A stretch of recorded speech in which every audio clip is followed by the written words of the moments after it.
Hi, everyone. I see folks starting to join. We're going to just give folks a minute to get into the webinar room, and then we'll get started.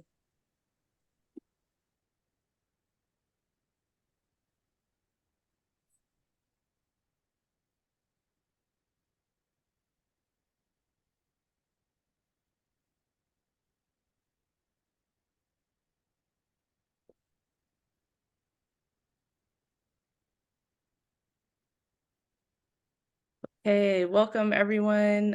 Good morning here in California, but good afternoon to other folks.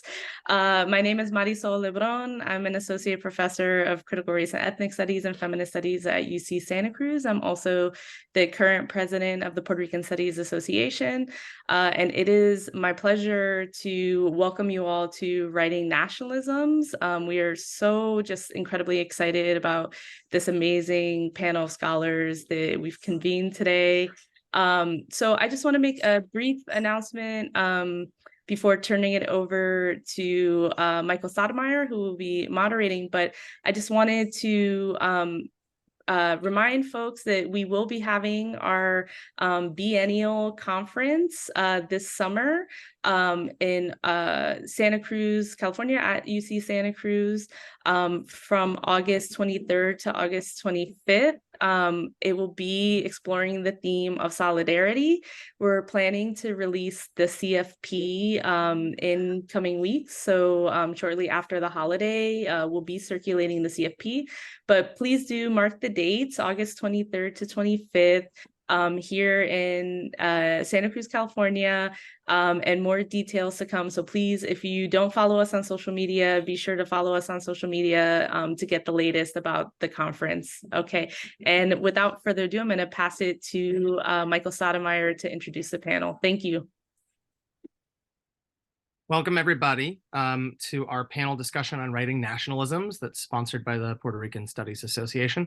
As Marisol said, my name is Michael Staudenmaier. I am an assistant professor of history at Manchester University in Indiana. I've worked there since 2018, and since 2020, I've been a member of the Executive Council of PRSA. I'm really excited to moderate this conversation. We're going to begin with me offering brief biographies of each of the 5 panelists. And then each panelist will in turn take roughly 8 to 10 minutes to offer their perspective on this broad nexus of topics, drawing on their own research and their own lived experience. Afterwards, I will facilitate discussion via the Q&A button or option at the bottom of the screen. You should all be able to see it. And so please, as the panelists speak and you are motivated, take the opportunity to write and submit questions there. We'll go from there. So with that, let's begin. We have 5 great panelists with us today. First is Iris Morales. Iris Morales is a lifelong activist and educator. Her work focuses on issues of economic and racial justice, women's rights, and the decolonization of Puerto Rico. She is the author of Revisiting Herstories, The Young Lord's Party, and Through the Eyes of Rebel Women, and the co-author of Vicky, A Summer of Change, a bilingual children's book.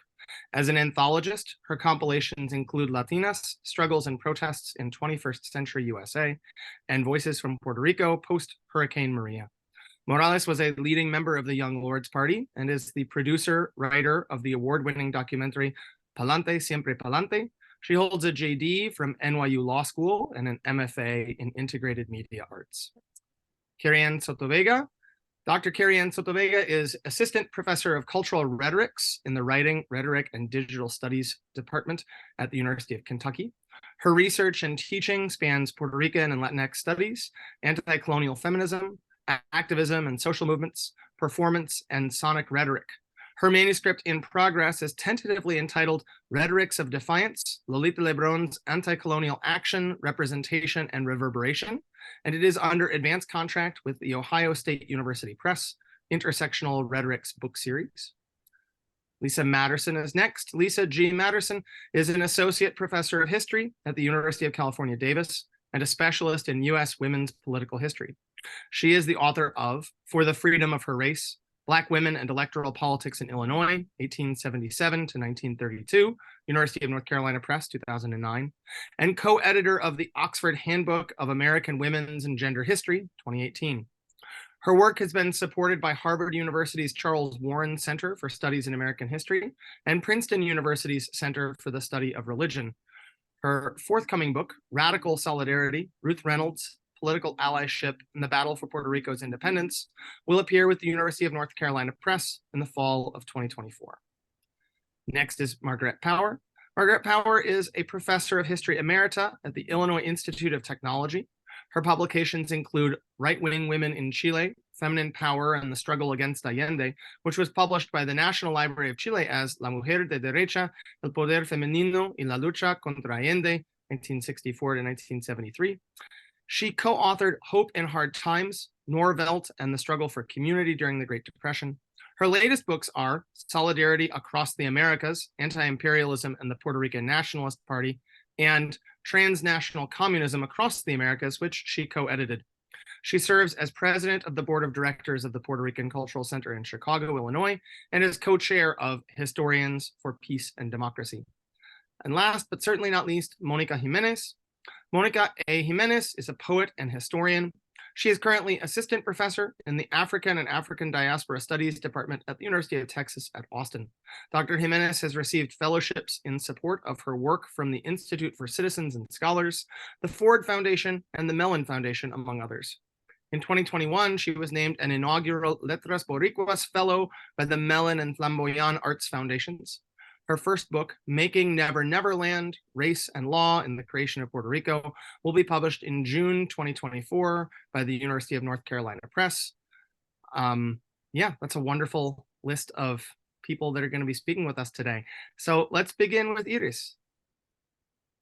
Thank you very much. Thank you for the introduction, and I'm very pleased to be here with these distinguished panelists and writers about nationalism and Puerto Rican history. So earlier this year, I published Revisiting Histories, the Young Lords Party.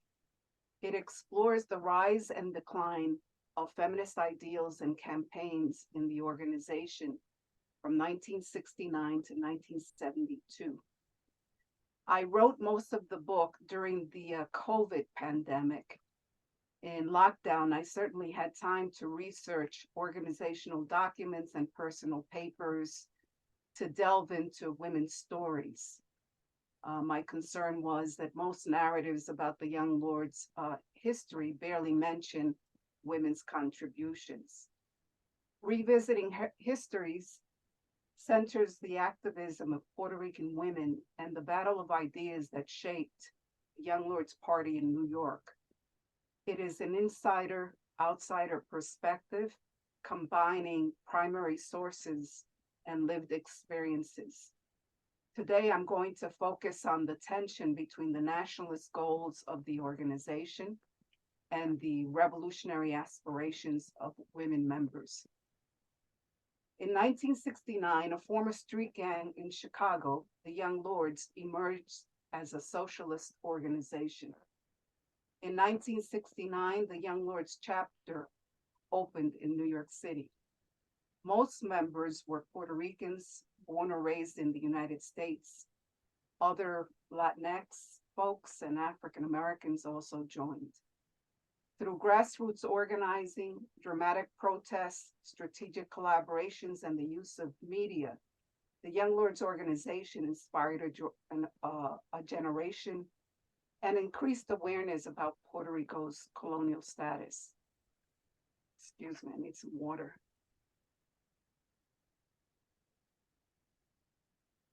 The Young Lords organization declared itself a revolutionary party fighting for the liberation of all oppressed people. It identified as revolutionary nationalist. The term actually embraced many ideas, strategies, and practices from many sources, including socialist philosophies, the African American liberation movement, and anti-colonial struggles across the world. In New York, the Young Lords summarized its brand of revolutionary nationalism in a 13-point program. At its center was the demand for self-determination. Quote, liberation on the island, and inside the United States, end quote. It also called for the end of capitalism, racism, colonialism, and imperialism. But the program made no mention of sexism or patriarchy. Instead, it proposed the idea of revolutionary machismo, as men positioned themselves as leaders and relegated women to subservient and inferior roles. It epitomized the tension between the organization's nationalist goals and the revolutionary aspirations of women members. Young Puerto Rican women activists were eager to take part in imagining and building a just society for everyone. Women who joined the Young Lords also supported the 13-point program, but it failed to reflect the aspirations of women, and the organization's treatment of women was shameful. As a consequence, women formed a caucus with a twofold aim. One, to end the sexist and discriminatory treatment of women in the organization, and two, to activate the Young Lords organization to fight for women's rights and issues, such as reproductive rights, ending gender violence, equal pay for women of color, among many others. The Women's Caucus collaborated with African American, Native American, Chicana, other Puerto Ricans and Asian women. As feminists of color, we embraced the analysis of triple oppression, asserting women of color were oppressed by class, race, and gender. We rejected prioritizing women's oppression over racism and vice versa. The feminism we defended was anti-capitalist, anti-racist, anti-imperialist, and also anti-patriarchal. Feminists of color faced similar challenges across the revolutionary nationalist movement and sought to include women's concerns in the social justice agenda. But nationalist leaders argued that women's issues could wait until after the revolution and accused women of causing disunity in the movement. As rank and file members, women in the Young Lords were essential, invisible labor. Women carried out day-to-day organizing, ran programs, attended protests, sold newspapers, did administrative work and other tasks. This reality gave us power when we submitted a list of demands to the all-male Central Committee.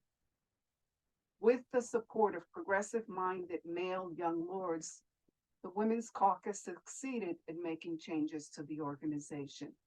Palante, the Young Lords newspaper, published a position paper on women, promoting a socialist feminist analysis. Members reached consensus to hold men accountable for sexual abuse. Challenging traditional ideas about gender opened the door to lesbian, gay, and bisexual members. Women were promoted to leadership positions. A child care policy permitted the greater participation of mothers. The Women's Caucus also succeeded in putting feminist concerns on the Young Lords' social justice agenda, and women took part as leaders, organizers, and strategists.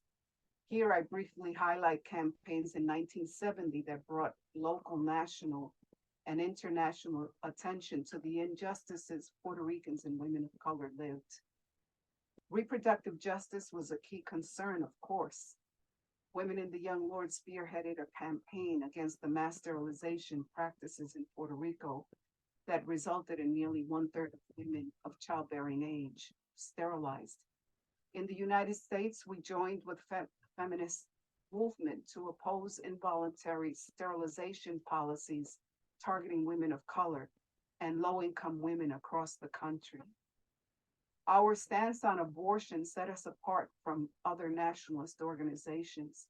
Feminists in the Young Lords supported a woman's right to make autonomous choices about her reproduction. We believed abortion was a necessary option for low-income women who were expected to raise children despite low-wage jobs, unemployment, no child care, and lack of housework support.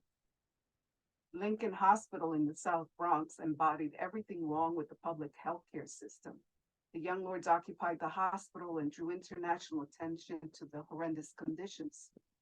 Puerto Rican and African American women workers, members of the Health Revolutionary Unity Movement, and the Young Lords led organizing efforts for fair wages, better working conditions, and community worker control-free daycare.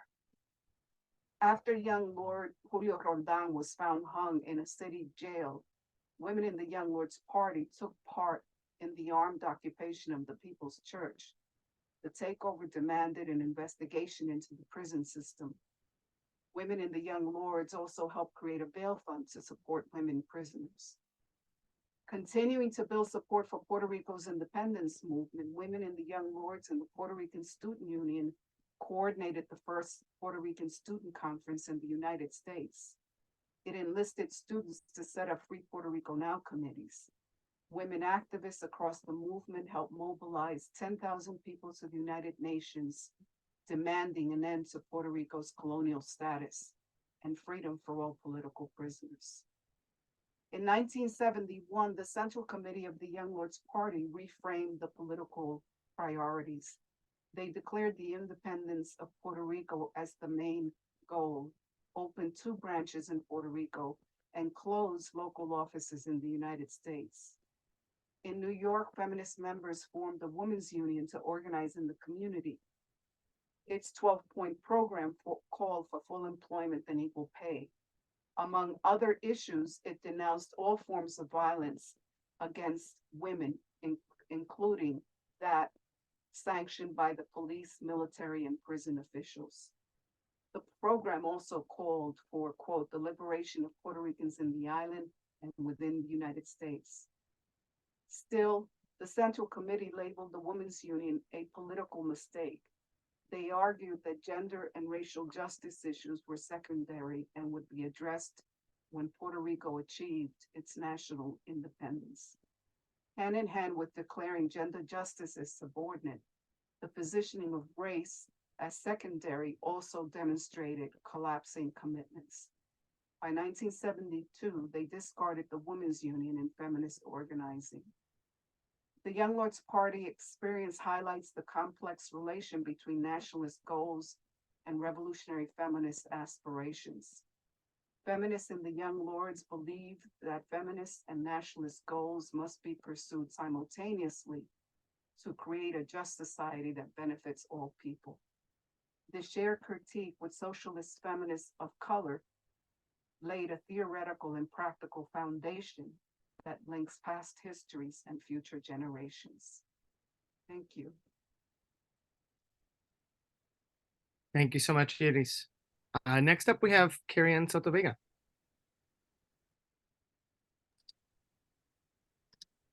Hello, everyone. I'm going to try and share my screen, hopefully.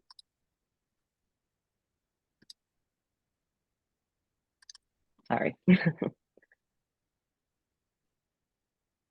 Okay.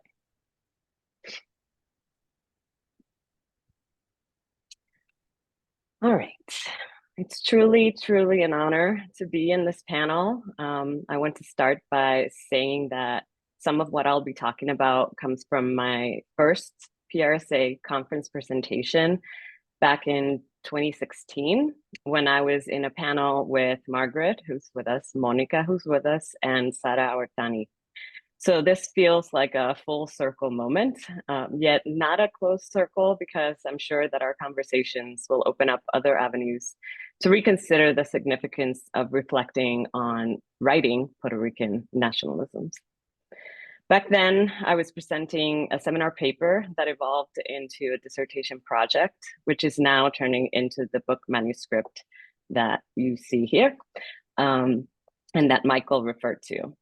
The larger project is a rhetorical history of Lolita Lebron, which I used to theorize rhetorics of defiance against US empire. And I want to say a bit about why I embarked on this project. As a product of the public school system in San Sebastián, Puerto Rico, during the 1990s, I didn't learn about Lebron or the history of Puerto Rican nationalism in general.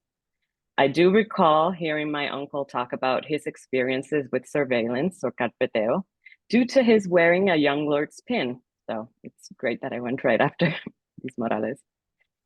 And that pin was seen as a rhetorical marker of sympathy with a pro-independence political stance. Later on, during my master's research on using music in the English classroom, I was drawn to a student's project that was inspired by Antonio Cabambale, El Topo's song about Antonia, itself inspired by the story of Antonia Martinez Lagares, a 20-year-old woman who was murdered by the police as she protested military presence at the University of Puerto Rico in Rio Piedras. These insurgent histories are not widely known, or they weren't known to me, and it took a student teaching me about them for me to realize that there was much more I needed to learn about Puerto Rican nationalism. Considering rhetoric's most basic definition as the art of persuasion or meaning making that moves people toward particular ideologies, associations, or political projects or feelings, a rhetorical history addresses a variety of concerns related to these signification processes, focusing on a figure or a group, or the theoretical approaches in this kind of scholarly criticism. I focus on Lolita Lebron in connection to Puerto Rican nationalist histories and rhetorical goals. Again, I see some resonances. Writing Lebron's rhetorical history demonstrates that even though the state and other oppressive actors may appropriate or dismiss them, rhetorics of defiance unite distinct yet intersectional struggles, especially as they are continually memorialized due to their necessity. I define rhetorics of defiance as communicative acts that arise out of oppressive political contexts and aim to challenge a systematic status quo. In my writing, I explain, 1, how defiance extends geographies and temporalities of dissent to challenge colonialism and imperialism. 2, how defiance is contested and represented. And 3, how defiance is ultimately activated due to its liberatory potential. In what remains of my time, I will elaborate on the point about contestations of defiance based on representation. In my chapter titled The Paradox of Iconicity in Geopolitical Representations of Defiance, I explored the dichotomous representation and rhetorical circulation of Lebron as both a woman terrorist and a Puerto Rican nationalist heroine. The paradox of iconicity refers to how, depending on the context of publication and pathways of circulation, Lolita Lebron's iconic image is used to push against US military presence and simultaneously used as fodder for rhetorically supporting military expansion. Regardless of how Lebron is portrayed, she has become an iconic figure of Puerto Rican nationalism, and photographs from her arrest back in 1954 have been and continue to be widely circulated. And yet her iconic status is intertwined with her gender performance of femininity, which is enmeshed in renditions of her as a terrorist and a human rights heroine. References to Lebron's use of lipstick are commonplace within the Puerto Rican nationalist community and beyond. I remember presenting an earlier version of this and hearing some folks in the audience who knew her kind of agreeing with the point. She was always wearing lipstick. But here I want to zoom in on 2 periodical representations in the early 2000s. In the case of the people of Vieques, Puerto Rico versus the United States Navy, as Linda Baquiel put it in her monthly review, an independent socialist magazine article, there is a reference to how Lebron took part in this liberation movement, in line with her anti-imperial and anti-military advocacy, contributing to the protection of Puerto Rican human rights. In her writing, Baquiel tells the stories of those involved in the protests against the occupation of Vieques by the US Navy through an intersectional rendition, but she highlights particular actors taking part in the civil disobedience tactics. Lolita Lebron's participation is significant because of her ethos as a Puerto Rican nationalist who had strongly demonstrated her dissent against the United States, for which she served a prison sentence of 25 years, as we know. In fact, textual resources produced in the advocacy surrounding Vieques present her as a front runner of the movement, as you can see in the slide.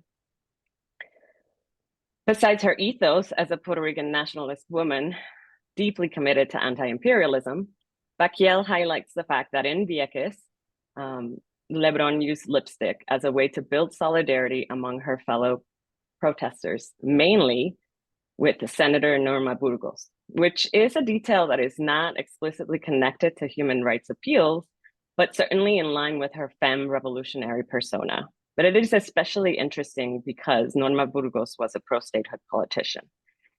So much more can be said about this, but for now, I turn to how a year after the monthly review published Raquel's piece, the Washington Post magazine issue on Sunday, February 22nd, 2004, featured Lolita Lebron as its cover story.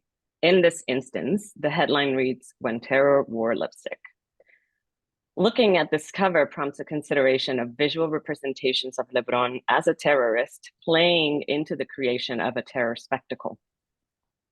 Attempts to shock readers about a supposedly unknown figure or event has rhetorical effects based on the political, ideological, and emotional environment of the time and place. Often, writers rely on a sense of historical trauma, whether in the distant past or in the very immediate effects of the present. And such traumatic narratives serve to downplay the various power players that shape history. Beyond the visual components, the text in the article juxtaposes Lebron's story within the widespread war and terror rhetoric of the time. In the article, Roy Francia consistently compares Lolita Lebron's actions to 9/11. In fact, Lebron herself explains that her 1954 attack was different in that it was an attack meant to kill, the 9/11 was, unlike her self-sacrificing act. Following Wendy Hesford's work on spectacular rhetorics, terror spectacles have the capacity to obfuscate histories of US complicity into the oppression and suppression of other peoples. It is therefore important to consider how Lolita Lebron's rhetorics of defiance were to be read in the specific context of 2004, when US troops had captured Saddam Hussein and were moving further into Iraq. As much as there was a differentiation between the two attacks on a democratic imperialist nation state, quote unquote, both were simultaneously cast as religious fanatics and non-normative terrorist subjects. Revisiting this chapter of rhetorical contestations of defiance and terrorism certainly brings up resonances with the current war, also cast as a war against terrorism. From a kind of bird's eye view of history, attending to the ways that the Bush administration was categorized as successful by rhetorical critics of the time, we would do well to note how misinformation and outright lies were used to support the military expedition in response to 9/11. And we should be cognizant about the potential for that to happen again. However, I want to end by amplifying the work of Sara Awertani and of Daniel de Jesus, whose artistic activism can be seen in this print, connecting Leila Khaled and Lolita Lebron. Thank you. Thank you again, Karrieann. Next up is Lisa Materson. Thank you. I am also going to share slides. Okay.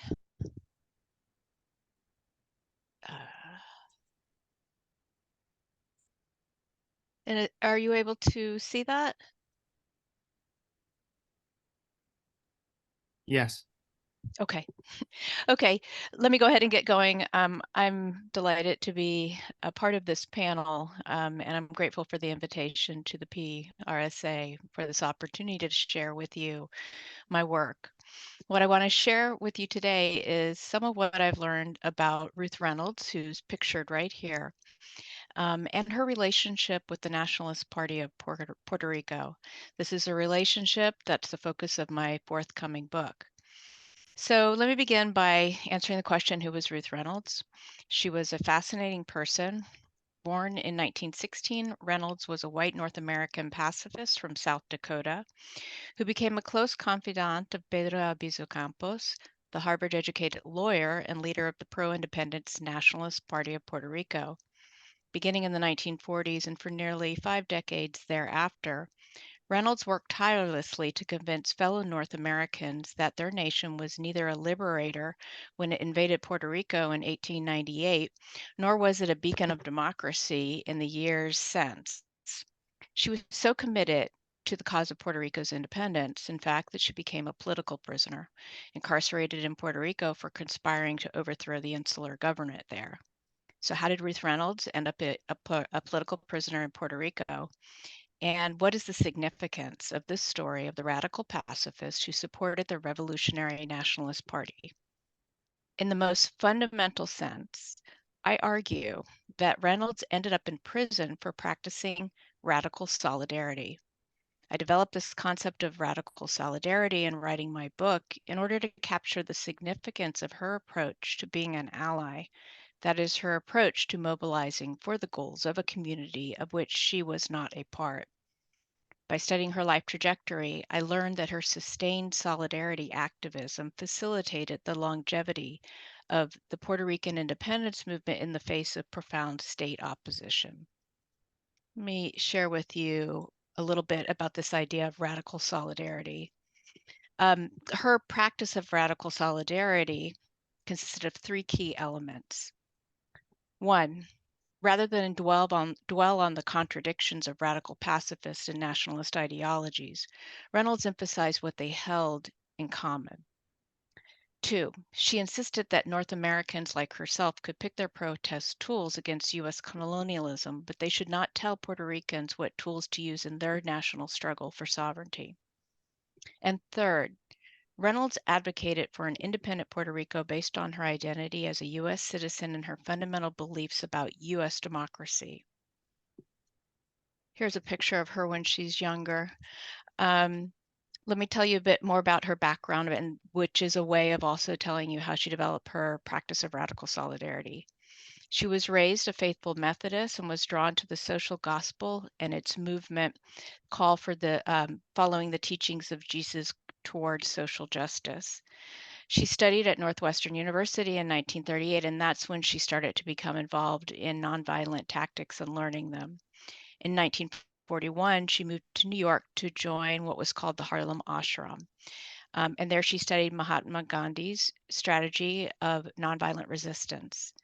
The Harlem Ashram was one of several pacifist cooperatives across the United States that was applying nonviolent resistance to the struggle for Black civil rights and the India independence movement. The Harlem Ashram was also located in New York's largest Puerto Rican neighborhood. Here's a map you can see. Here's the Harlem Ashram. There was a ashram branch, and this darker area is where the heaviest concentration of Puerto Ricans was located in Upper Manhattan, and this is in the period of the early 1940s. That is really just before the Great Migration takes off. And so it's here that she met Puerto Rican independence activists who detailed U.S. exploitations in Puerto Rico. And these activists asked her why members of the Harlem Ashram were so interested in British colonialism when the United States had its own colony in Puerto Rico. They introduced her to Pedro Albizu Campos, who had led the Nationalist Party since 1930.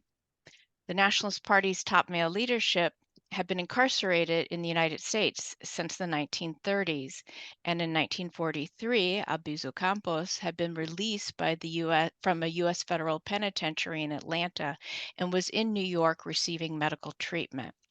And so this is the context in which Reynolds began her decades-long political relationship with Albizu Campos. And it's in this context that she started to try to apply her learnings about radical pacifism that she had studied at the Harlem Ashram to the cause of Puerto Rico's independence from the United States.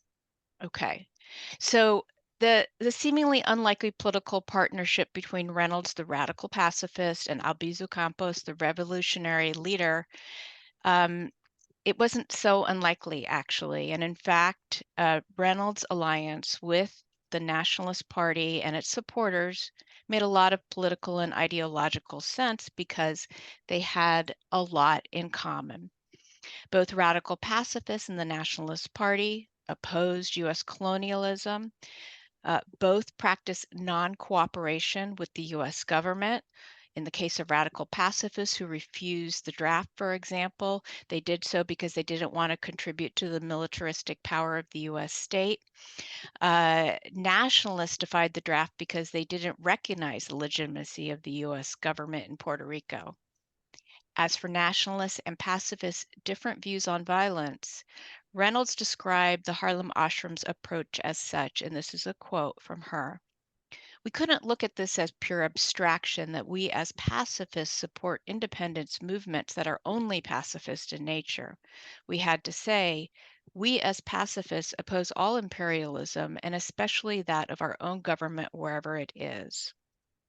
And in when I talk about what they held in common, and here I want to emphasize this key point or this key feature of Reynolds' solidarity that I mentioned before, rather than dwell on the contradictions of radical pacifist and nationalist ideologies, Reynolds emphasized what they held in common. And what they held in common was a critique of U.S. state violence and militarism.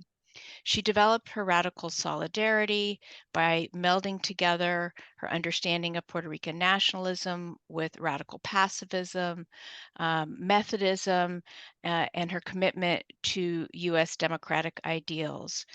These are the ideas of Gandhi, the ideas of the example of the crucifixion, Jesus's crucifixion in the way of the cross and sacrifice in service of truth and right.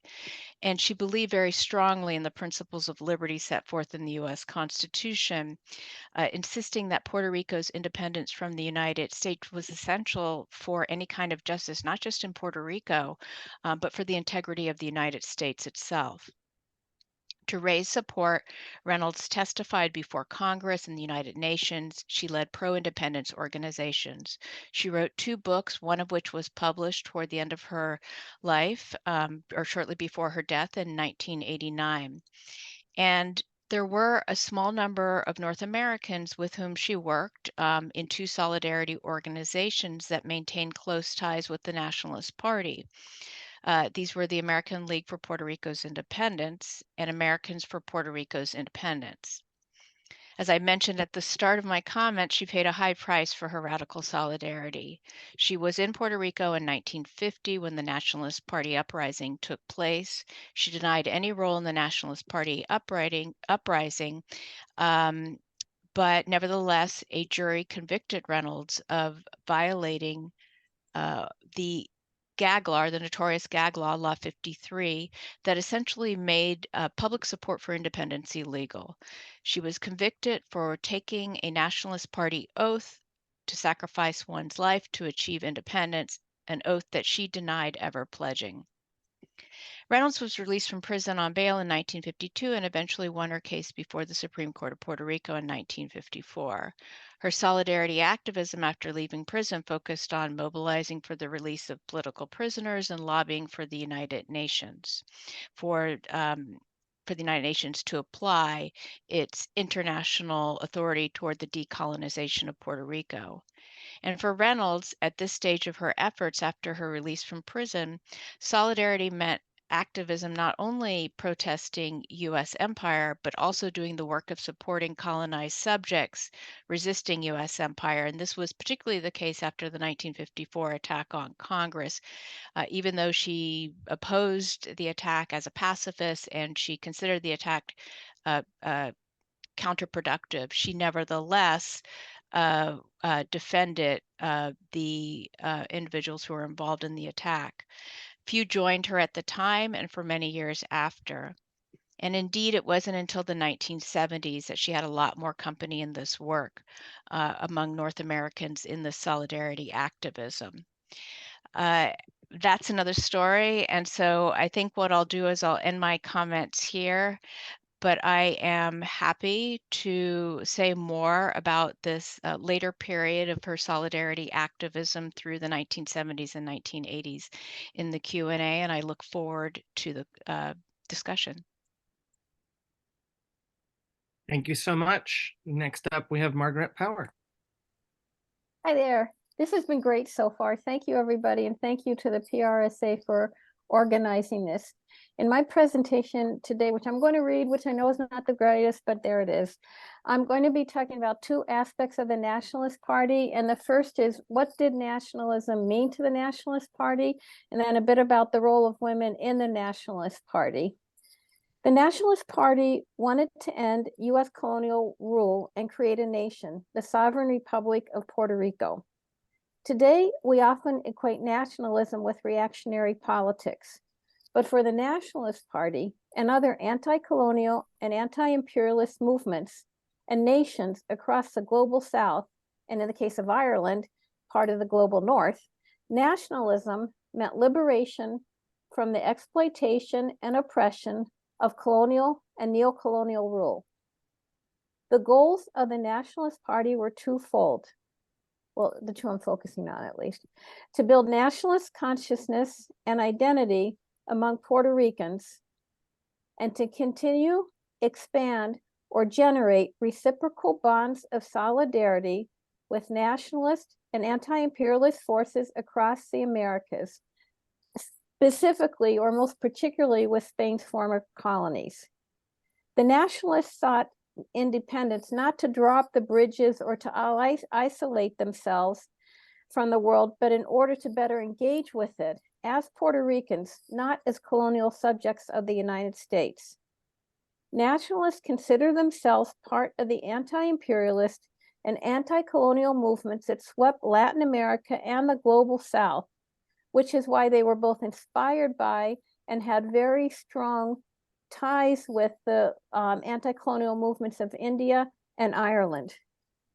Not only did the Nationalist Party assert their bonds with the Ibero-American republics in their 1922 foundational document, they also wrote about conditions in and the party's solidarity with Puerto Rico's neighboring republic in their publication El Nacionalista.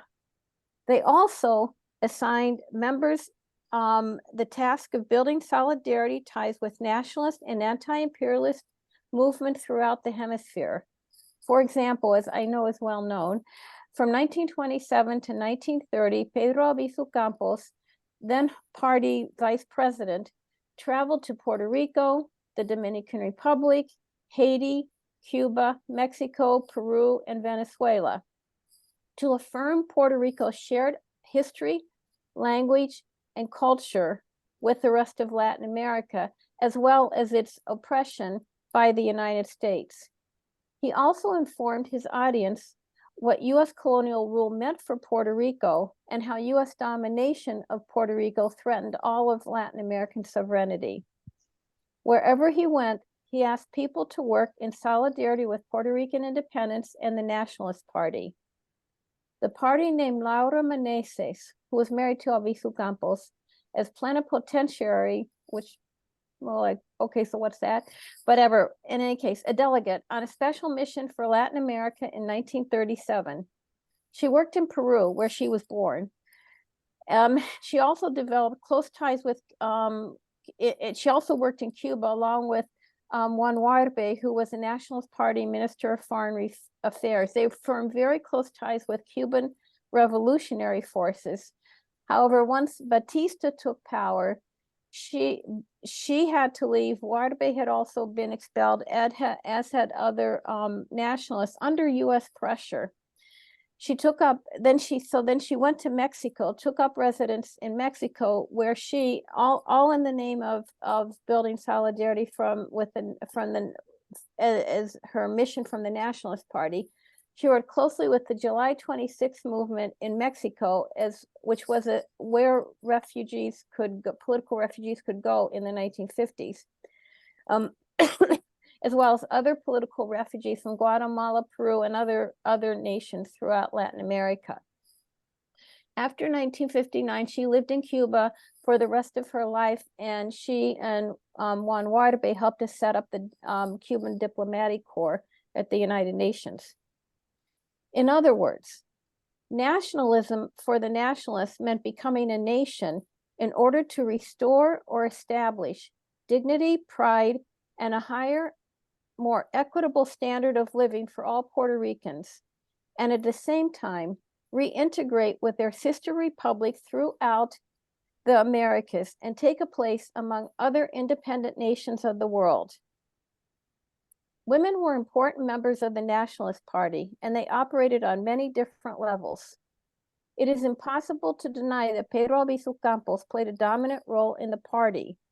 Yet, it is also important to point out that the conflation of the party with him reflects a masculinist vision of politics, an inaccurate idea of how the party functioned, and the all too familiar misogynist blindness to how critical women were to the party. It also ignores the very real and essential contributions women made and the leadership they provided. I would like to point out that Albizu Campos strongly backed women's participation and leadership and viewed women as his most reliable, the party's most reliable and trustworthy members. As his relationship with Ruth Reynolds and Lolita Lebron, his promotion of Lolita Lebron to the position of commander of the attack on the US Congress in 1954 demonstrate. As I have written, what is so often missing in the discussions of the Nationalist Party and women is the voice of the women themselves. As we all know, in order to write about the past in all its complexities, we need to seek out, unearth, project what it was that women were thinking and doing. This can be hard because many times their voices were not recorded or saved. But we know they are there, and one strength of the work we are all doing is that we are showing who these women were and why and how they were important. What strikes me about the Nationalist Party women I was able, thank heavens, to speak with, or whose words I have read, is how self-confident and determined they were. They were amazingly committed to securing a free Puerto Rico, and despite being challenged on many levels, they remained undeterred. This is not to say they were superwomen. They suffered extraordinary privations, but they had an incredible strength of will and political determination that I find remarkable. But they were always human, and most of all, they had each other. Beyond their political beliefs, I think what helped them to get by is that they built an effective community with each other. They knew they could turn to each other, and they knew that the others could turn to them for support, comfort, and strength. Of course, not all of them were able to withstand the abuse and stress they suffered in prison or elsewhere. One of them, Doris Torresola, killed herself after experiencing a number of mental breakdowns after her release from prison. There are many women nationalists about whom we know so little. The ones I wrote about by and large were the known women. As I looked through the party membership files, I came across the names of women about whom I know nothing and whose stories are largely unknown. I seem to be getting a sore throat, excuse me. In many ways, they were the backbone of the party. Sorry. 2 more lines. They kept the party going, went door to door collecting money for the party and for the political prisoners, organized meetings of the local juntas, visited the prisoners when the prison authorities allowed them to, kept the families of imprisoned members intact. I really hope somebody else will actually take on the research and find out more about them. Thank you. Margaret, I hope you're okay. And thank you for that. And again, our final presentation is Mónica Jiménez.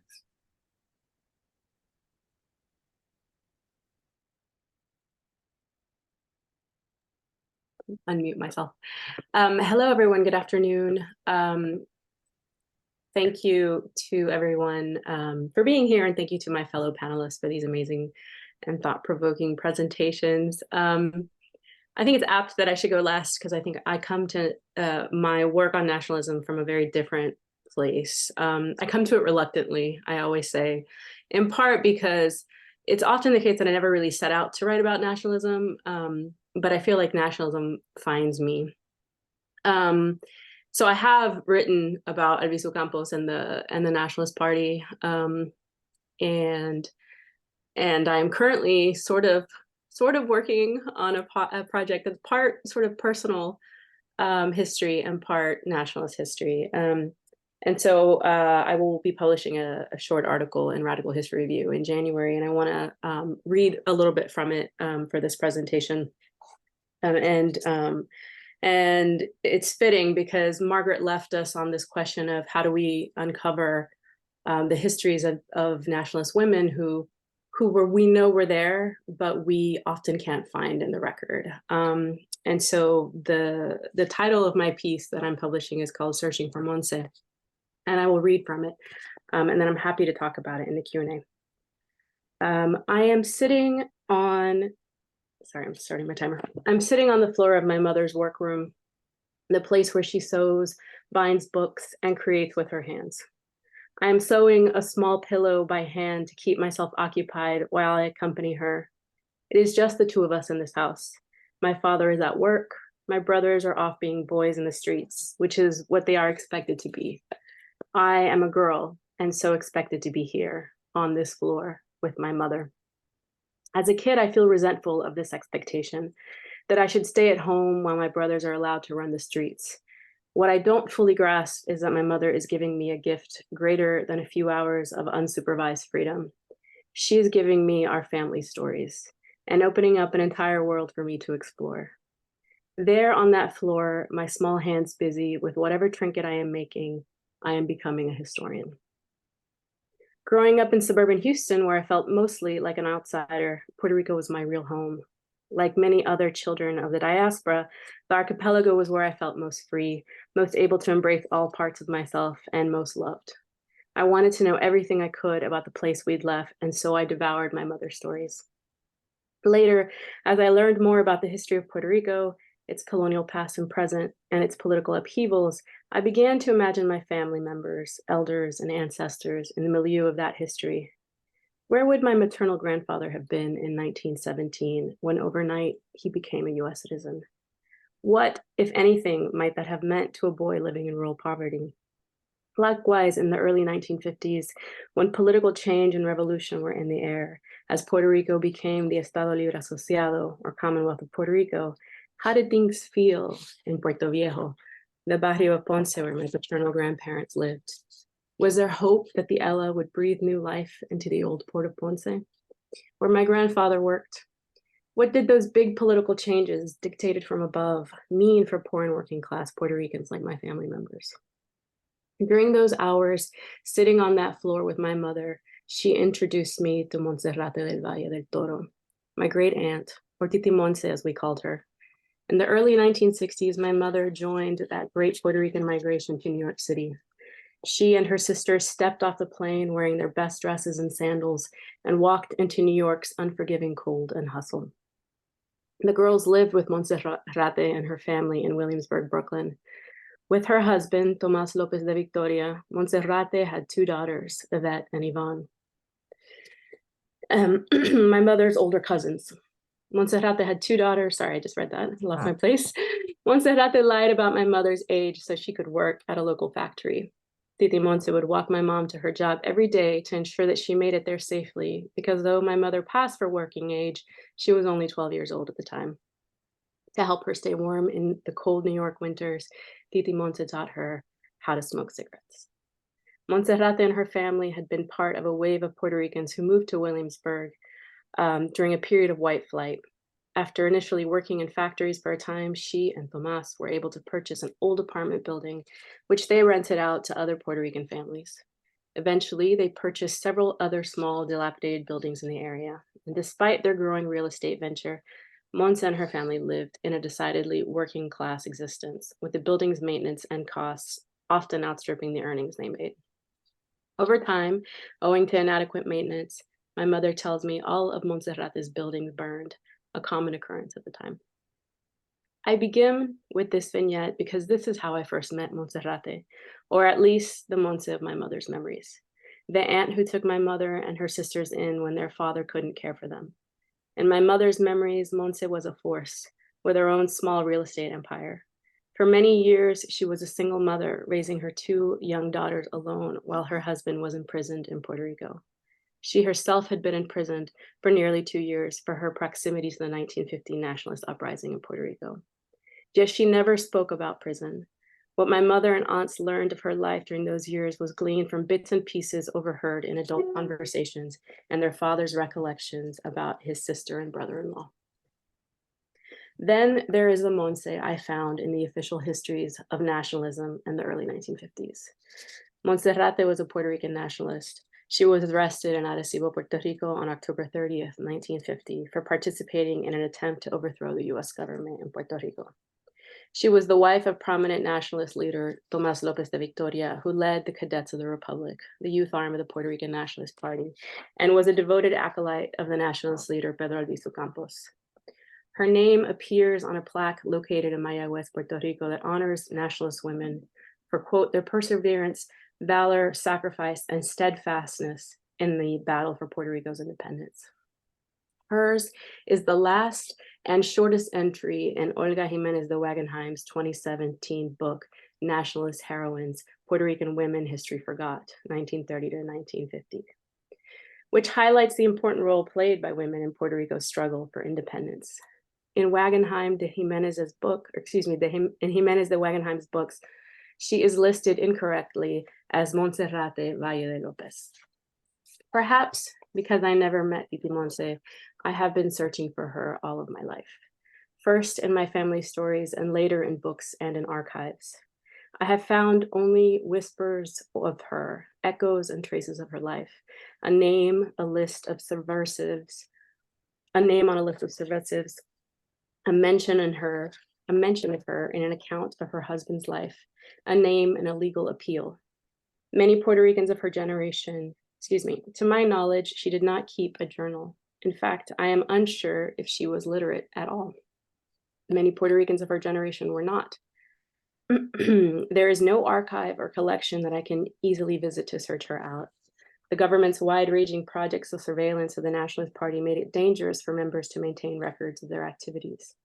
Much of what we have are government-produced records and the oral histories of a handful of surviving party members. Even finding Monserrate's descendants has been challenging given the dislocation and displacement of our diasporic family and the deaths of many of our elders. Predictably, as my mother and her sisters have aged, their own memories of Titi Montse have grown hazy. So it was with great wonder that I found Monserrate's presence in a most unexpected place, the Arecibo District Jail. While she herself never spoke about her time in prison, some of the women with whom she was in prison did so in their own oral histories. Through them, a clearer picture emerged, not only of Monserrate during those turbulent years, but also of the nationalist women with whom she was incarcerated, how they survived and how they cared for each other and held each other up in prison. The story of their imprisonment is one of sisterhood, collective care, and shared struggle. It allows us to view the conditions of their incarceration and what it was to continue to resist the deracination of the state while living deep within it. I'm going to stop there. I'll stop reading there and say that this is the beginning of what I hope will be a biography of Monserrate, and not only a biography of her, but really thinking about women like her, women who were impoverished, who found themselves within the Nationalist Party, but also sort of within the belly of the beast of the colonial state. I'm particularly interested in her exit from Puerto Rico post-imprisonment. And when I say in the article that I found her in Arecibo, I found her, in fact, in Ruth Reynolds' oral history. So I'm particularly interested in Lisa's biography of Ruth Reynolds because in Reynolds' discussion in the 80s, when she reflects on her life in prison and her life, she talks about the women that she was imprisoned with, and one of them was my great aunt. And so I find it ironic, deeply ironic, that I have searched for my aunt in all sorts of ways, and the only sort of official, visible way that I can find her is the story of this white American woman. So I'll stop talking there, but I welcome your questions, and I welcome considerations of how we can know the unknown, right? I think as a historian, the thing that I'm always looking for is how do we find the histories that aren't visible, right? That aren't there and aren't apparent, that we have to search out and sometimes speculate our ways into. Thank you. Thank you all for really wonderful presentations, and also miraculously we are on time. This is incredible. You all did a great job on the logistical side of things. If you all want to come back and be on screen as well, that would be great. And then we have a Q&A function at the bottom.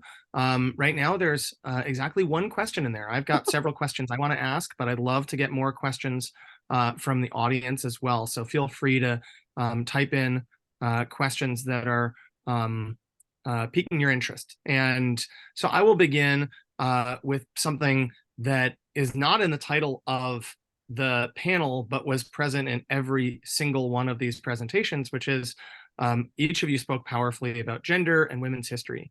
And to me, I think that's very interesting because as I'm sure you're all familiar with, many especially kind of progressive criticisms of nationalism have argued that it has a kind of patriarchal tendency. And yet all of you have highlighted powerful feminist elements in various versions of Puerto Rican nationalism. And I'm curious if you think that this is an underappreciated aspect of nationalism more broadly. Is it something that's special to Puerto Rican nationalism in some way? What would be your analysis in general of the relationship between nationalism and gender?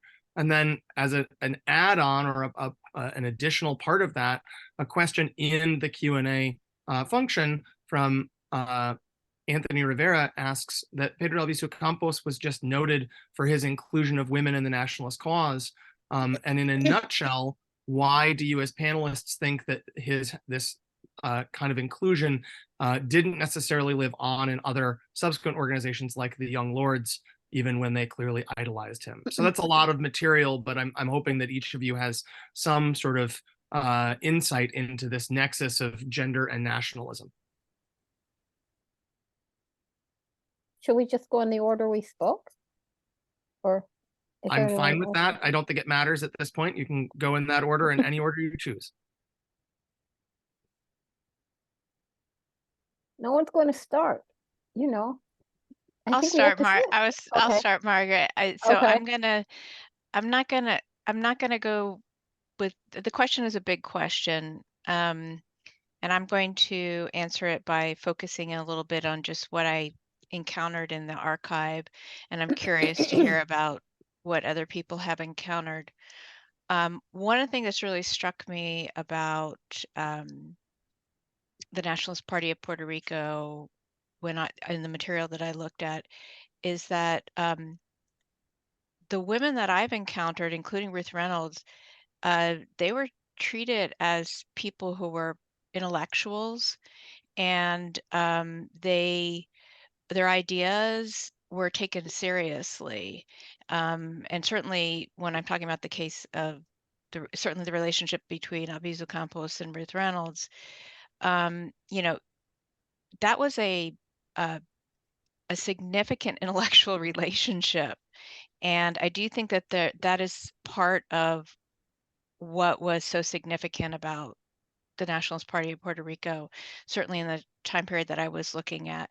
You know, whether it's different than other nationalist parties or nationalist organizations, I wouldn't be able to.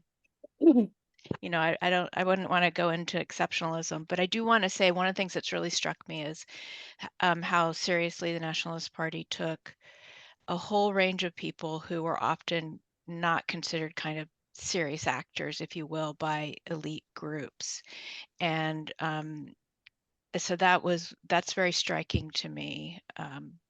Yeah, I'm just curious, are other people, what has been your thoughts on that?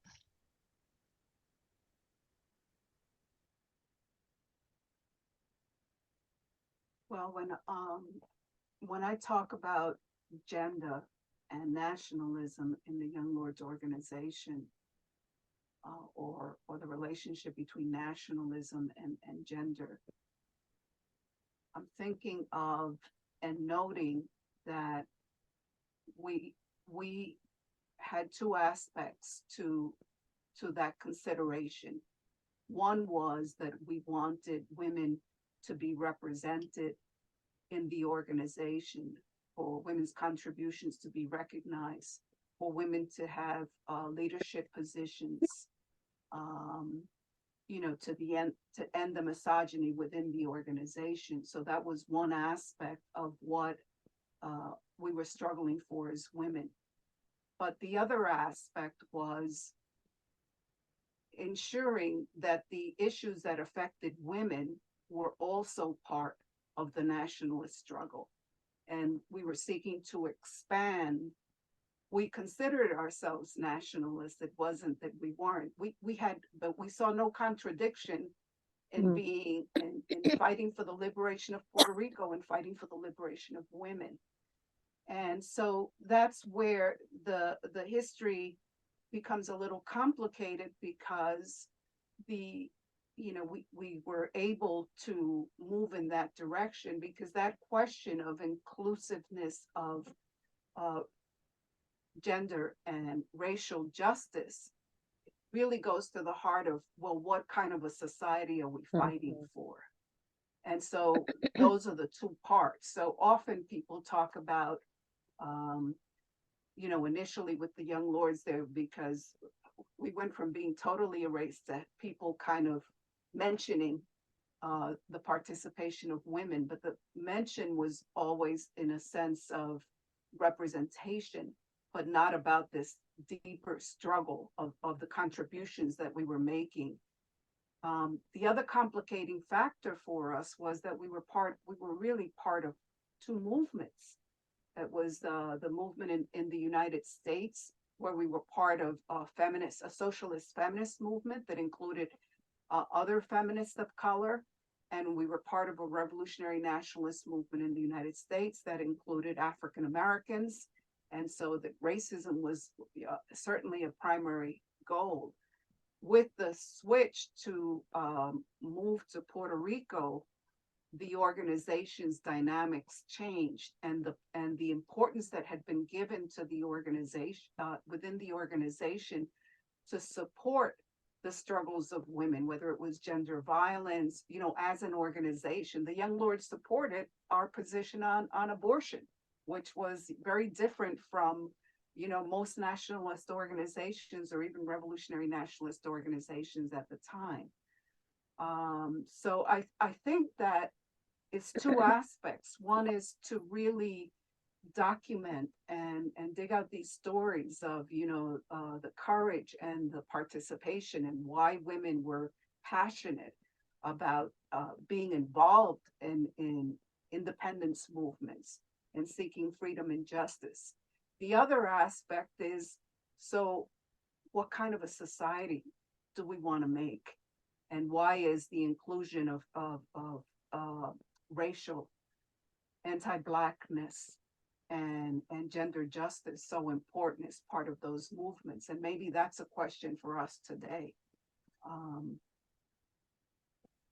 So I was saying on that. I could say something. I think I have a cough drop in water, so I'm okay, I think. I want to go back to what Iris said in her very first opening, when you said about this idea that for a lot of the left, the idea was sort of the independence struggle, or in other places, the class struggle is primary. And after the revolution, things will get better. So don't bring up those divisive elements now. And since I worked on right-wing women in Chile, and that was totally what the left in Chile had to say. And as a result, the right actually did much better at organizing women than the left did. And there was only afterwards, when basically men, and in the 80s during the dictatorship, when women surged forward on their own. And then later, when you had somebody like Michelle Bachelet, a woman president, saying, here's who I am, and this is what I represent in terms of women and other people as well, then you begin to see a real change. That's one point. The other thing I think that's really important, I think in revolutionary movements, I think a lot of things are thrown up in the air. So if you think of the Sandinistas during the insurrection that led to the overthrow of Somoza, there were women military commanders, there were women brigades.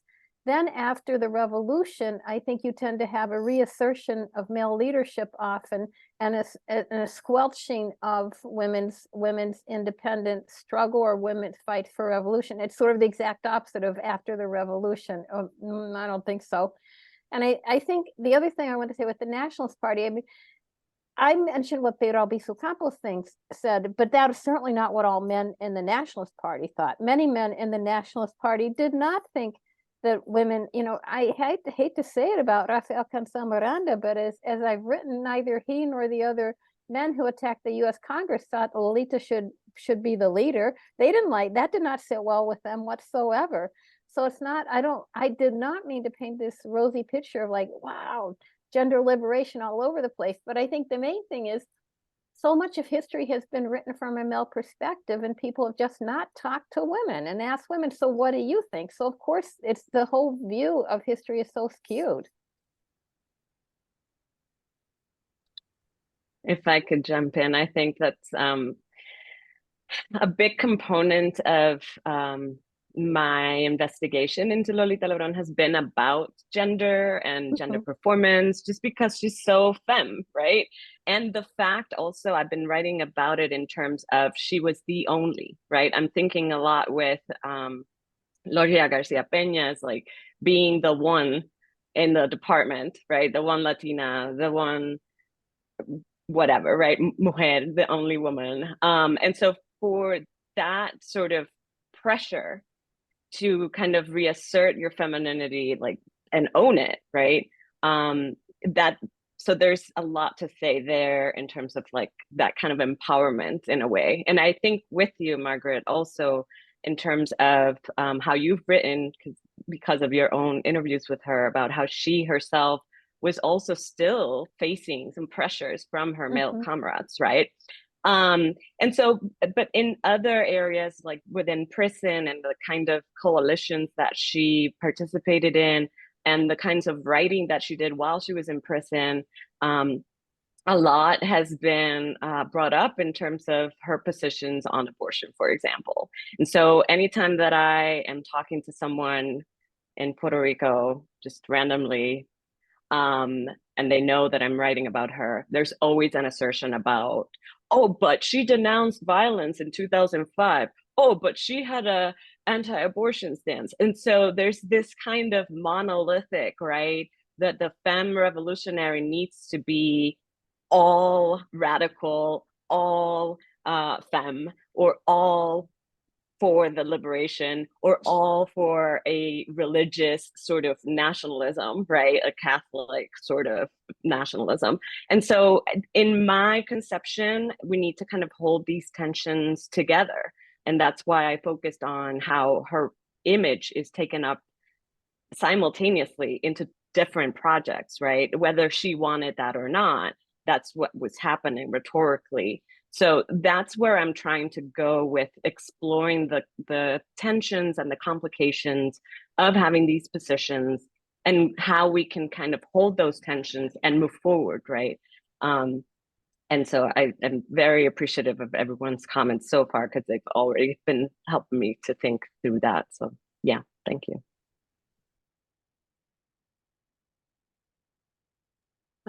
I'll just say a few things.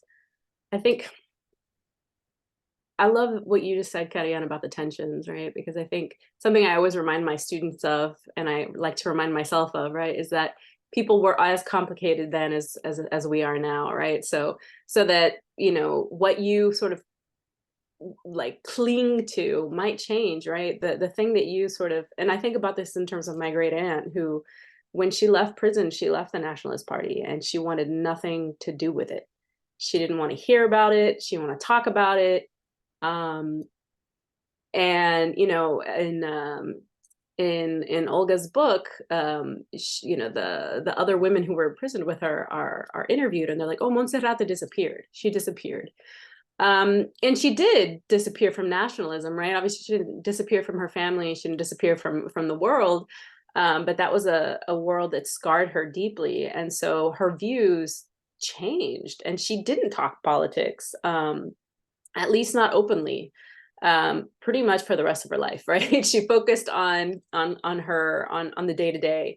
And so I'm really interested in those figures, right? Because she and others like her were about it, right? Would have given their lives in that moment, and then radically reoriented themselves later.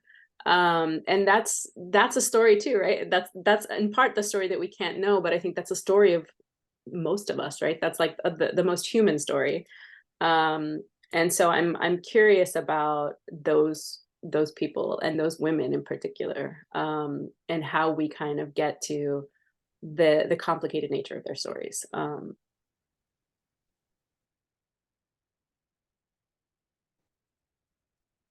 Trying to unmute. Great, thank you all for those thoughtful responses. We have another question from the audience, and I will also try to sort of augment it a little bit. The question from the audience is about archives that you would recommend, and they say traditional or oral history archives for recollecting achievements, organizations, notable women in Latinx history. And I guess I would sort of add to that, the title of the panel is on writing nationalisms. Each of you were writers. What are some maybe surprises or successes in your own research that you would be willing to share with the audience?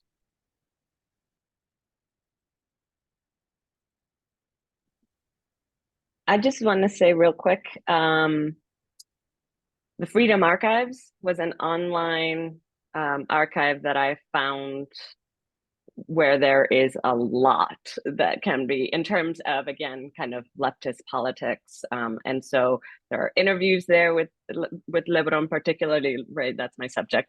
But then in terms of traditional archives, I visited NYU, the labor archive there. I visited Centro, of course. There is no archive on Lolita Lebron in Centro yet, so maybe we can work on that. And then in terms of Puerto Rico, I went to, of course, the UPR, Colección de Historia Puertorriqueña, and then I went to Mayagüez because that's where I did my MA and I had to. And there are things there, right? So I'm just gonna say those were areas that I found productive, or places where I found kind of archival material, but really just talking to people has been the most kind of verifying, right? And so in terms of that, one kind of victory, or it's just that has been the most meaningful kind of interaction, to just say, yeah, people do recognize, do actually kind of remember and have memories that need to be continually revisited. So yes, I love Monica's work for that. So, yeah. Well, my experience is a little different, because I've actually been working on this, on the young lords and women's history for a long time. So in doing the documentary, I relied on archival footage that may have existed at a news station, and gathering, pictures or footage, news stories. Obviously speaking with people who 25 years ago were still alive, and the number is getting less at this point. So I'm trying to talk to as many people as I can before we make our transitions. And then for the recent book, I had old retirement of old retreat papers that I don't think anybody else has. And so I relied on those heavily to get to some of the nuances of the politics, the internal politics of the organization. Other than that, NYU, and certainly the Center for Puerto Rican Studies.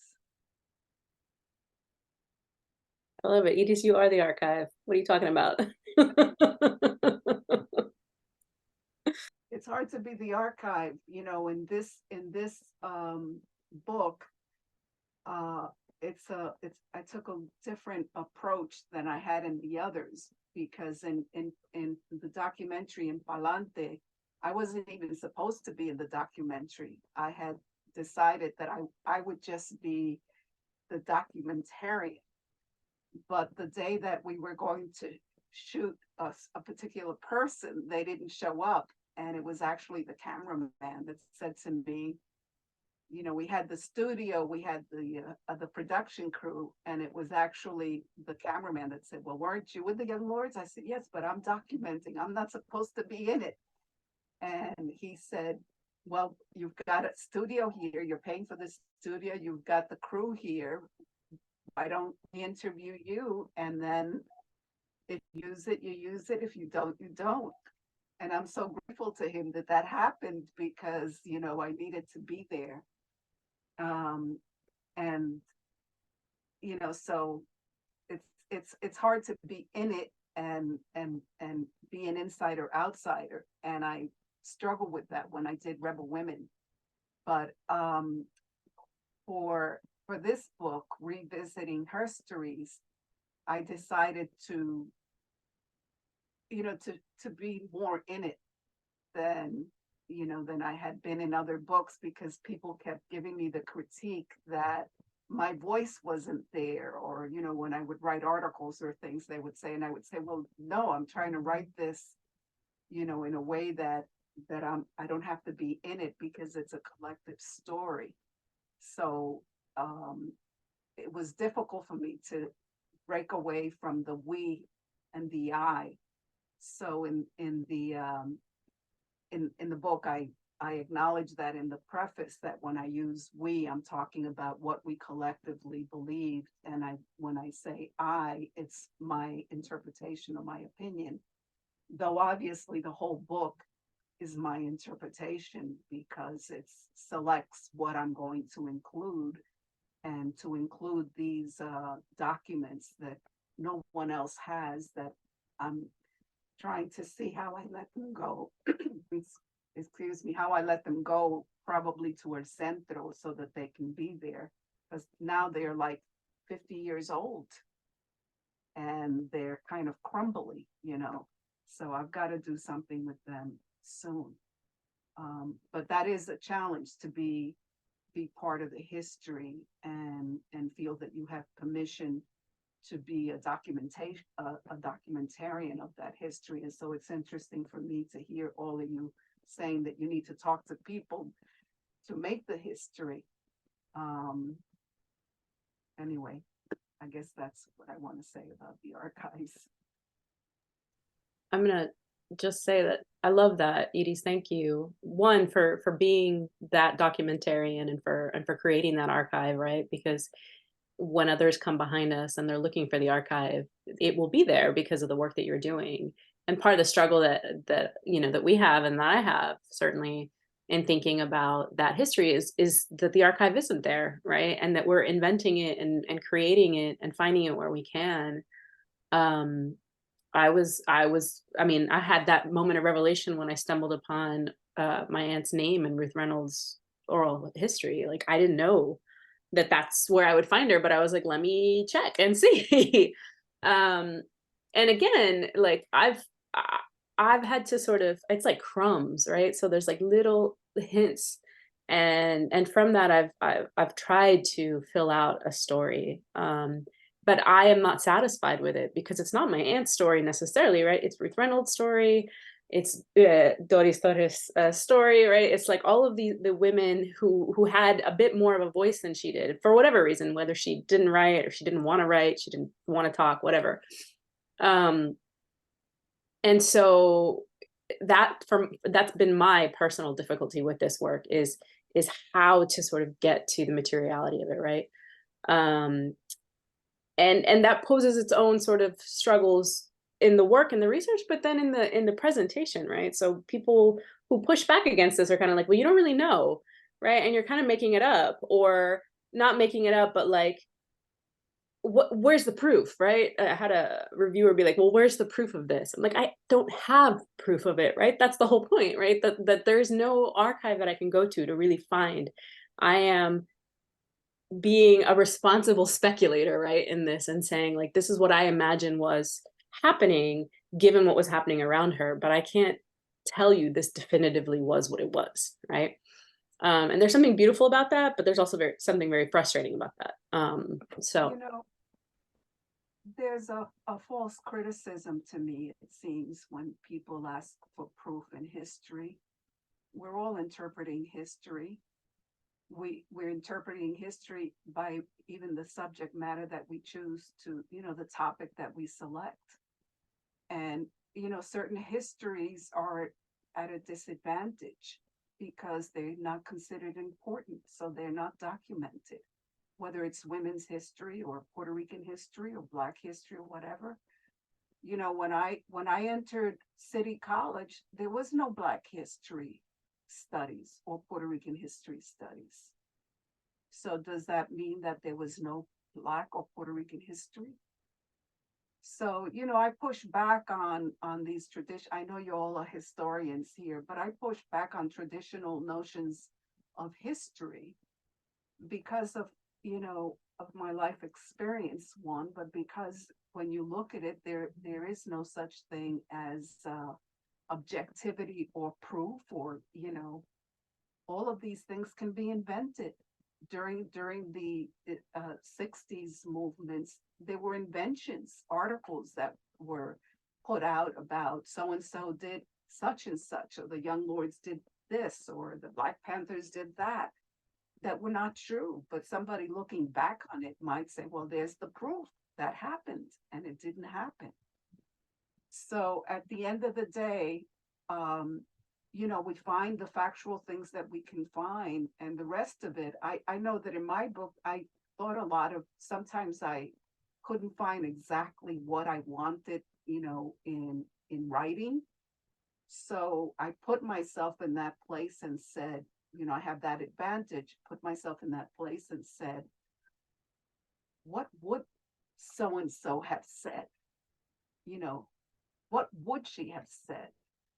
Or given that time, what would we have done? It's like what words would we have used at that time? What words were not contemporary?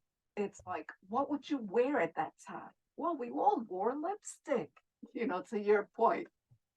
I still wear lipstick, and so a lot of the history, what is called history, or where people want to, discount this history, is really the voice of the people, and the voice of the people is just as legitimate as, someone studying in a library.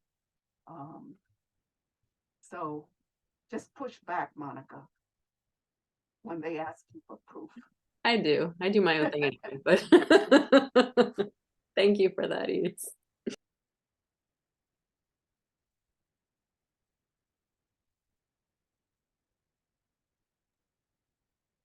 Marisol, did you want to chime in on this? I couldn't tell from the...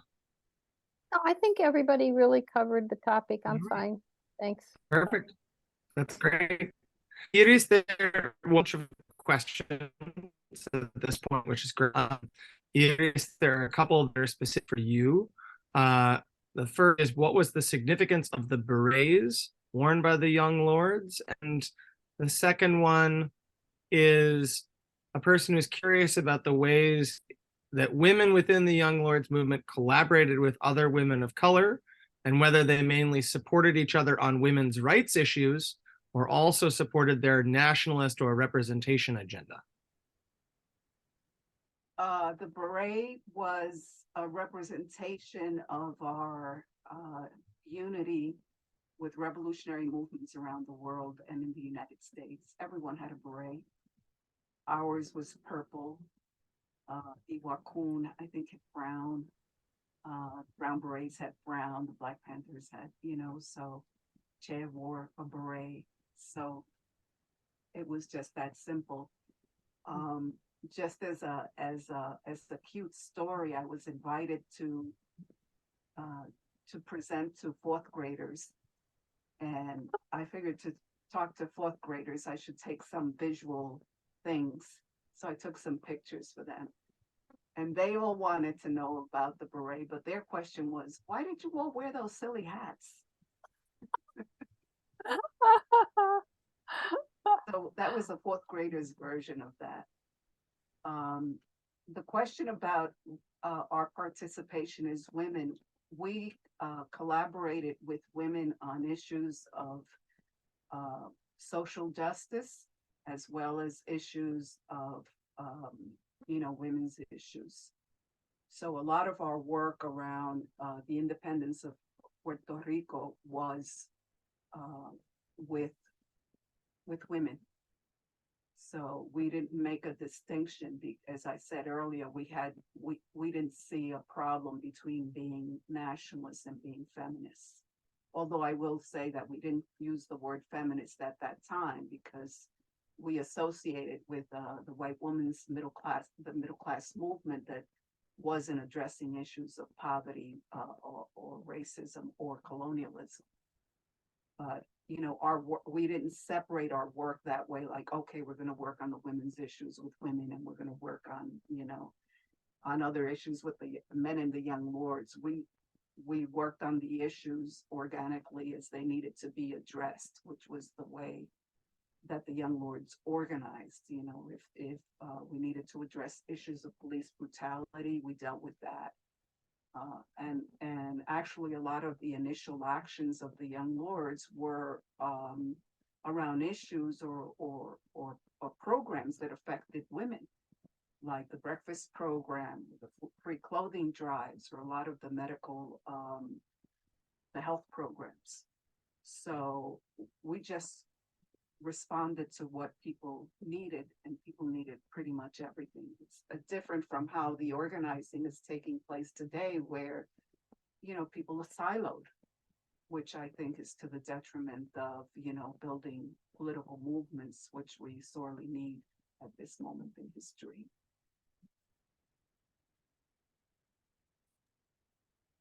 One more question that relates to gender and also adds in sort of issues of the carceral state and state repression and such. I'm curious if any of the panelists have anything to say about how gender impacted their subjects' experiences with imprisonment, and if they could speak further to how these experiences with the carceral system impacted subsequent intellectual contributions to feminist liberation and revolutionary nationalism. If anybody wants to take that one on.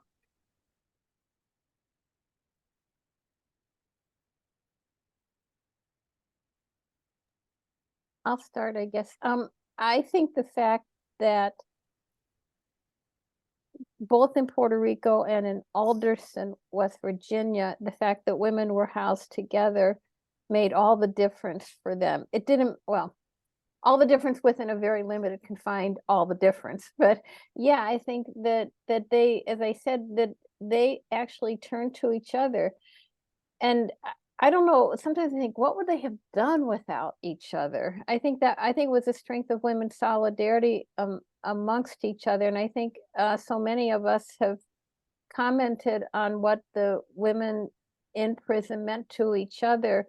And Karrieann mentioned the interview with Lolita from Freedom Archives. And I think what that really shows is within, I think you can see she was in prison for, Lolita was in prison for 25 years. She was in with initially with Communist Party members who were imprisoned during the McCarthy hearings. Then she was imprisoned with radical women like Marilyn Buck and Assata Shakur. So she was in prison, but she was exposed to exactly what all the currents of sort of radical movements that were outside that were imprisoned inside. And I think that all along the way, Lolita then after, I think the initial period was incredibly difficult for her, but then I think she sort of blossomed within prison to become this representative of sort of women's rights within prison. I mean, everything is within the confines of what the prison was. And I think how it contributed to their intellectual development. Wait, could you, what's that part of the question? Or should I just look, or yeah, what? it's how it impacted subsequent intellectual contributions to feminist liberation and revolutionary nationalism. I need to think about that a little more. But so I far, can jump in. I can jump Thank in. you. Yeah, just because of like some of my research does address how within prison, she was still, again, Lebron was still involved in networks of struggle and networks of solidarity. And so even within prison, when the Attica prison riots happened, she herself, right, was also demonstrating solidarity by going on a hunger strike. And so there was this sort of notion of what was happening outside, but also because of the fact that these coalitions were happening inside as well, right? There were some resonances between the Black nationalist, communist sort of traditions and people that she was engaging with. Once she was released, then every kind of speech, or at least the speeches that I found, she engages in a sort of what we would say intersectional, right, opening to say, I'm here in solidarity with the Chicano peoples who are being detained by La Migra. I'm here in solidarity with the Afro-American struggle, right, and racism. And so that it did carry over into this third world woman's sort of ideological perspective, at least in the immediate aftermath of her time in prison. And again, I'm speaking specifically of Lolita Lebron, but I can imagine that that was a similar experience, right? So yeah. I want to add something that I was very excited about to discover, that Claudia Jones and Blanca Canales were in prison at the same time, and that Claudia Jones wrote a poem for Blanca Canales. I was very excited when I discovered that. So I think the question of solidarity and of women, especially women that have a political perspective and had been engaged in these, struggles, whether communist in the case of Claudia Jones and being deported for it, or in the case of Blanca Canales, a nationalist movement. But certainly there was solidarity and sisterhood in that. I also wanted to mention that there were these jail uprisings in 1970 in New York, where city jails were taken over. And so Angela Davis, Afeni Shakur, the Panther 21 were in jail more or less at this time. It's pretty incredible history what happened. And then the Inmates Liberation Front, founded by Victor Martinez, leads some of these struggles, and then he becomes a member of the Young Lords and develops one of the sections of the organization. And as women, we felt that everybody was talking about the jail uprisings in the men's jail, but people weren't talking about the women. And a group of anti-imperialist women actually got together to form a collective to build this bail fund. And there was this insider-outsider strategy in terms of organizing to raise funds to get women released, and also to raise the issue of the conditions that women were facing in prison.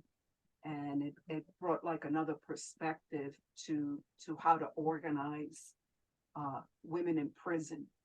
And a lot of that was led by Afeni Shakur. So now, it's very interesting that women continue to be fastest growing segment of the population. We've kind of forgotten about those struggles.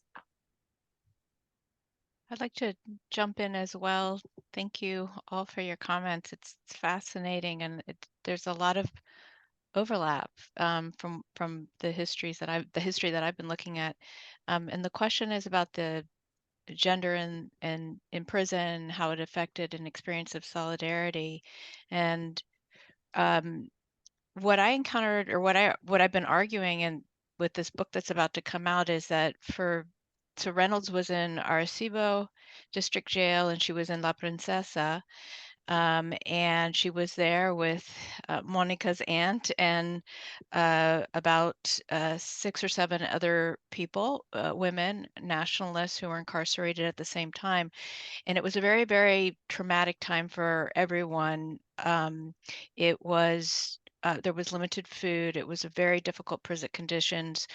They were held in kind of solitary confinement, sometimes a few people put in solitary confinement together in small space, very hot. And in some cases, if they would be in the galleries, it would be like 120 people in a gallery. So it was kind of extremes. And I can say for Reynolds, it was a turning point from her experience in a lot of ways. On the one hand, she faced a lot of rejection from North American pacifists. And so being a part of a group of women, her world got very small, but got bigger in other ways, is what I'm trying to say, because the Arecibo District Jail in particular was kind of unusual in the sense that, or I don't know if it's unusual, but I was really intrigued that people had extras based on whether someone would bring fruit, if his family would provide little small things in life. I suppose that's what it's like now as well, so I shouldn't say that it's so unusual. But for her, that made all the difference. And so someone would go and purchase food and bring it, and everybody would share it, and she was less isolated. And so she really moved from being a outsider to an insider in a different way. And then I was really struck, Monica, as well, by your point about, for your aunt when she left, it that was it. She, and in the case of Reynolds, it was it made her see and understand certain things that she believed people, or it kind of reinvigorated her commitment. So, I mean, it can go in different directions, the experience of this trauma in these multiple directions.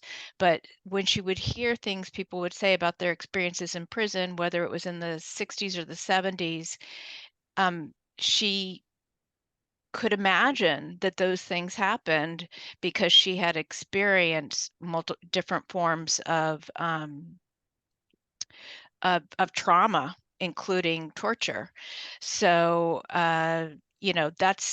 those are the kind of insider, outsider, and kind of these what happens after the trauma is some of the things that I've been thinking about if people have been speaking. Thank you all. These are really wonderful, I think very thoughtful answers, and I love the linkages across your various presentations. I think we've got time for one more question, and if you want to build in some concluding thoughts into this, your answer here, that would be great. If the panelists are interested in commenting on enactments or versions of Puerto Rican nationalism today in relation to the time periods that you all have written about in the past. AKA, what are some lessons, maybe?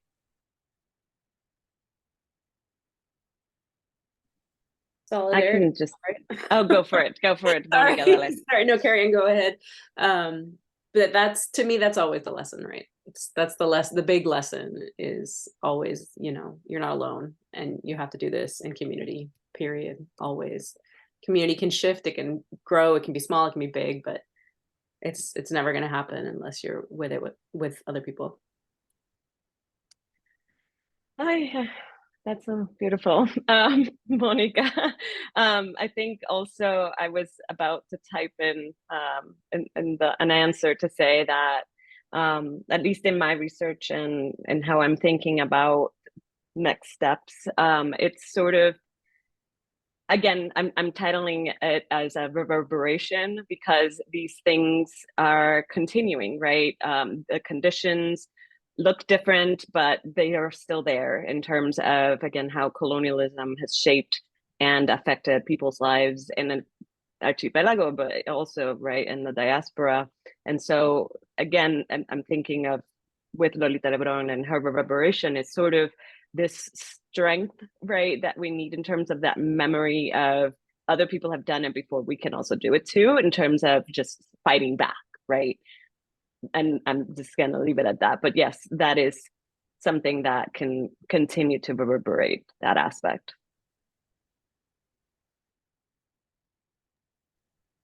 I think I would say two things. One of them is the ideas of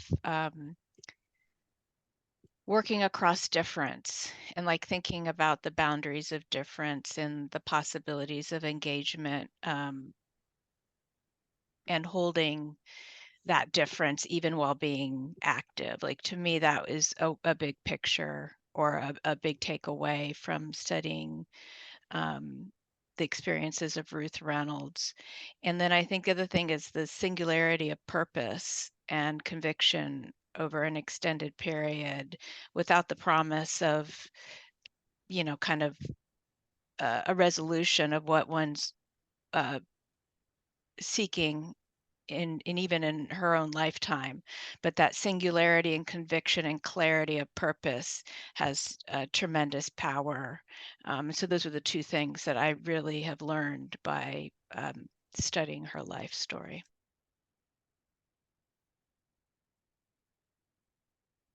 I think this is taking all those points into account. I still think as an organizer, and I think about building community, but also what that means and organizing community. And you know, the times that we're living in, the times that we're living in are very difficult and very, you know, it feels like a defining moment to me, like the 60s. And so that I think about our individual talents or individual contributions working together with, you know, others in collective. I always think about our collective responsibility. And that really is community umped up, I guess, to the next level, or community squared or something like that. And we need a lot of that. I was recently at a conference and with a lot of very young, thoughtful people who were in a lot of pain, you know, and trying to figure out how to respond to what is happening today and how to connect with others to do that. So even in the writing, when I'm writing, I'm thinking about how would these ideas, you know, be helpful to people that want to build community, or that want to organize, or that want to resist to injustice. I just agree with what everyone has said for sure. I think one way to look at it is, okay, I think all of us have Palestine on our minds. I think it's impossible not to be thinking in terms of what's happening in Gaza and the Palestinian struggle. I think what the nationalists and nationalism often represents or demands is incredible sacrifice. I don't think these sacrifices that the Palestinian people are making are, I mean, it's unbelievable. But I think what the nationalists did, I know this is a little disjointed, I'm a little under the weather, but I think the idea that there are people who were willing to sacrifice, say when they went to the Congress or when they staged the 1950 uprising, none of them thought they were going to come out of that alive. And I think this level of being willing to make such sacrifices, I think community is incredibly important, but I think this idea that we have to actually, we're all on some level in a comfort zone. And I think all of us need to sort of say, well, we've got to get out of our comfort zone in some way or another if we want to really create radical change. And to me, that was something that the nationalists had very strongly. I think it was something that was very present in the 1960s movement. And I think it's something that you can say, look, I don't know exactly heroes or heroines or anything like that, but I think you can say there are these people in Puerto Rican history who actually were willing to make these incredible sacrifices. And I think that's just, me, speaks to is a testament to what it means to be Puerto Rican, which doesn't mean that's the only thing it means to be Puerto Rican, but that's a part of being Puerto Rican.